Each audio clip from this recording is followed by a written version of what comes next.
respected Vice Chancellor of Amity University, Rajasthan, Pro Vice Chancellor of Amity University, Noida, respected Professor Jitendra Mohan, esteemed Chairperson of the session, Professor Mukundan, Professor Rajbir Singh, fellow senior colleagues, and the members and the students of the conference. AUR positive psychology. AUR. Yes,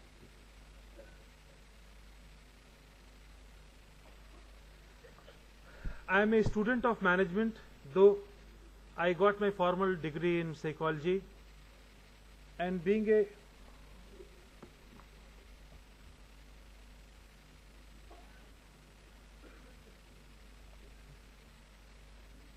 positive psychology AUR.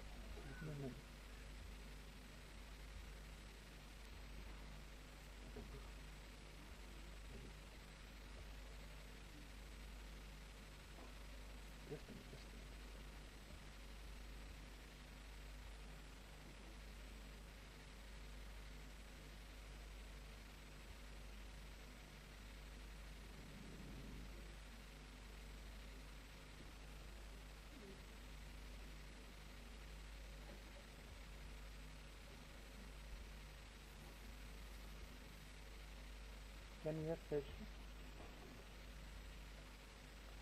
when I am talking about positive psychology,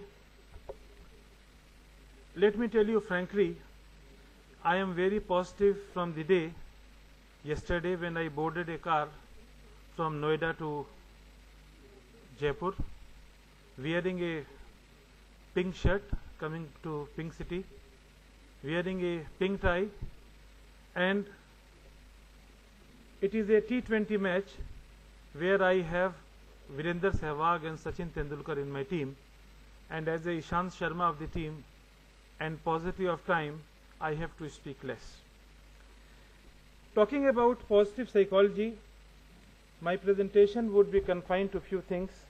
One of them would be nature and dimension of well-being, Indian perspective, assessment and nurturance of well-being,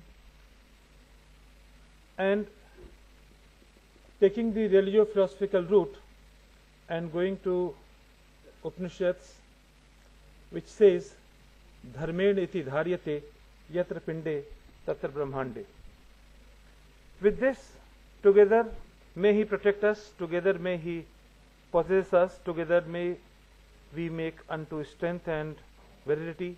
May our study be full of us, of light and power. May we never hate. Om Shanti Om.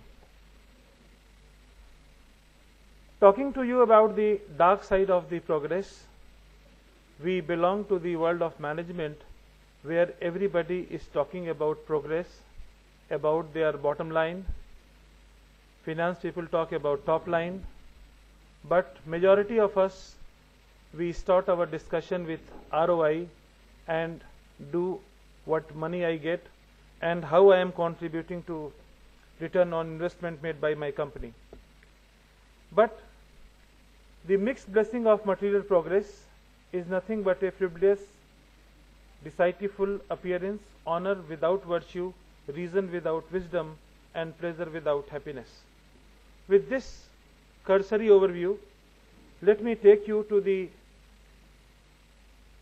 work of diminishing returns in the pursuit of happiness, and this is the summary of past 50 years in a study conducted in the United States, where you can look at the graph and you can see the adjusted GNP in thousands.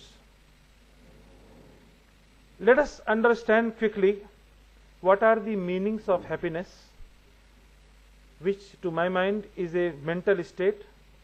Only when the spirit is rich, the mind is peaceful, and study is happiness possible. For me, happiness can be defined in 4 aspects, and being a student of management, we also practice in business school, and how we practice it, I will very quickly give you our piece of model, which is part and parcel of each and every business school student, and in the 2 years of their stay, we tell them to practice these virtues. Free of physical sufferings, illness or disabilities, being socially acceptable, free of worries, possessing a healthy, normal mind, being accepted by the society. And this acceptance is very important. Some of the misconceptions, permit me to present before you, are: we believed nature's resources were unlimited. We thought nature could absorb unlimited pollution. We did not expect to destroy nature's species. We thought our bodies were immune to the products we made. We thought technology could replace what nature does. We thought we could manage society in simplistic ways. And perhaps these are the misconceptions, and in this conference at international level, we need to work on these misconceptions. Talking about well-being, this is extremely important, and at the end of the day, our endeavor should be only well-being. And my focus would be on autolocus, which is swasth. The person enjoys harmonious interplay of cognition and affect rather than being subjected to them. The world in which we are living, though multitasking is not meant for my gender, but we are doing at least 10 things at one go, and that has raised serious question for our existence. Now, when we talk about the positive psychology, we cannot dissociate with the concept of sukh. And sukh changes with the culture, with the country. In a particular country, you are permitted to do many more things, but in a particular country, you may not be permitted. So, what are the different aspects of pleasure and sukh? Some of them: agreeable feelings based on interpretation of mind, self, sense organs, objects, and perceptions are involved. Mode of mind: our sensuousness, retrospectiveness, and prospectiveness. Transcendental pleasure through desirelessness, and once in a week or a fortnight or in a month we say, ab sab kuch chhod dena hai. Then we have two things which we need to consider here. One is prayas and another is shreyas. And prayas and shreyas are the two important ingredients to my mind of pleasure, and definition vary from individual to individual. While true happiness lies in the expression of virtues, which my respected colleague Professor Rajbir Singh presented so very well. Some lessons from psychological research. What I understand, search for happiness through hedonistic pursuit has limitations because of its own assumptions. The analysis of the cause of unhappiness is insufficient. Positive and negative effect are two dimensions, and happiness leads to success, though from the days of Friedrich Herzberg to Victor Vroom and so many psychologists including Porter and Lauder, they did phenomenal work and tried to establish a relationship between happiness and success. Nurturing ego, the self-esteem, does not lead to happiness, though many psychologists in different parts of the country are working on self-esteem. To my mind, good life can be seen from following perspective. One of them is evaluative aspect. Relevance of the person, final value, and theoretical perspective. Well, time is a paucity, otherwise these parameters are so vast, you can deliberate at length. And perhaps to summarize all this, I can say we are comparing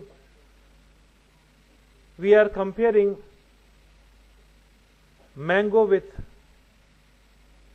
guava, apple with pineapple, and many more such things, where somehow we reach to a conclusion that I am not leading a good life or I am leading a good life.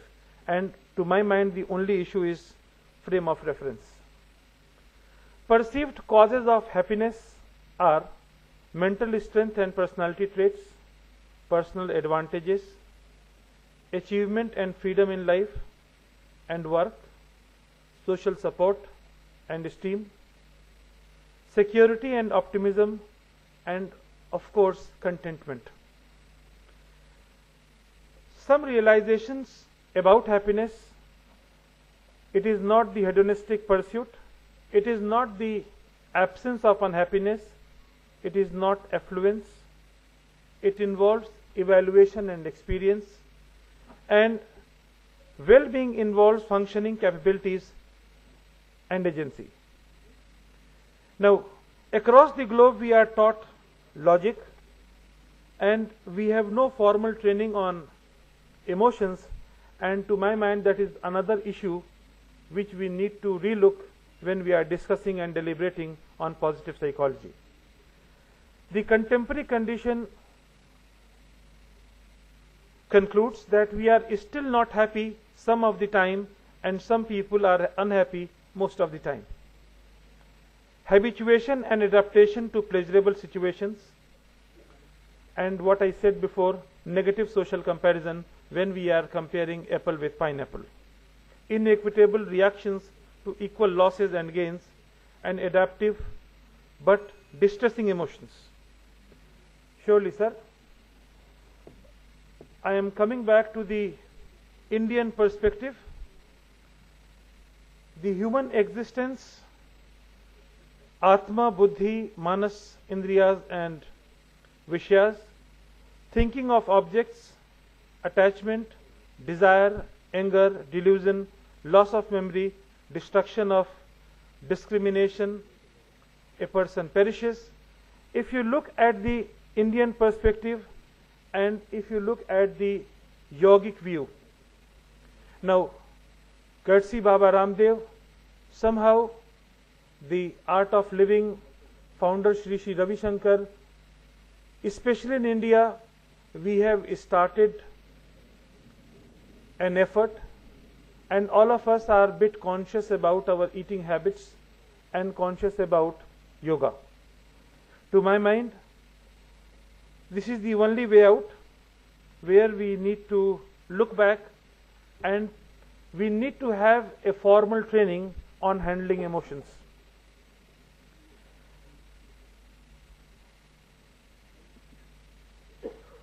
The two major aspects of well-being are personal and social, and what Professor Rajbir Singh has said, in my understanding, I present at the personal and social level in terms of social acceptance, personal growth, purpose of life, environmental mastery, autonomy, and on social front, the social acceptance, social actualization, social contribution, social coherence, and above all, social integration. How do you integrate it?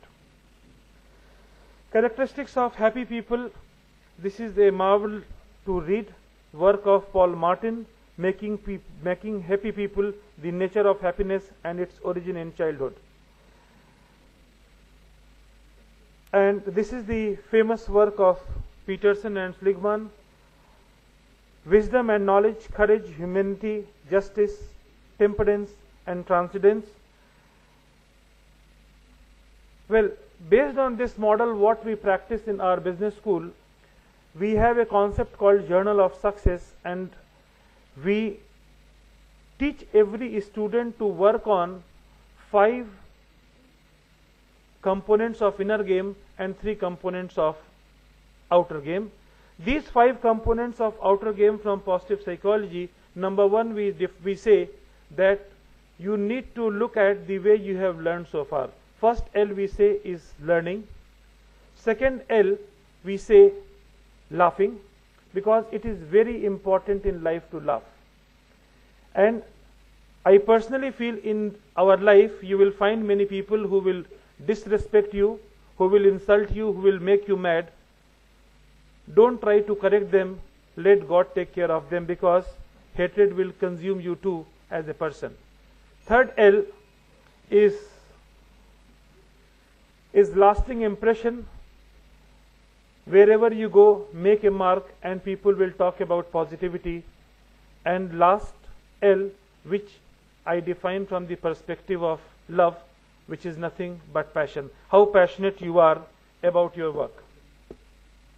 Well, chairperson says that I should go away.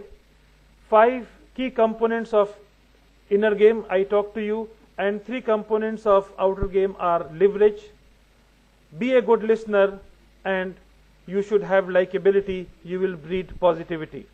The key question I am leaving from here: what exactly is the role of happiness in good life? Is it the only thing that has final value, is good as an end for us, or are there other final values besides happiness? With this, I thank you to you all for patient listening. Thank you so very much. Thank you, Professor Natawat, for inviting me.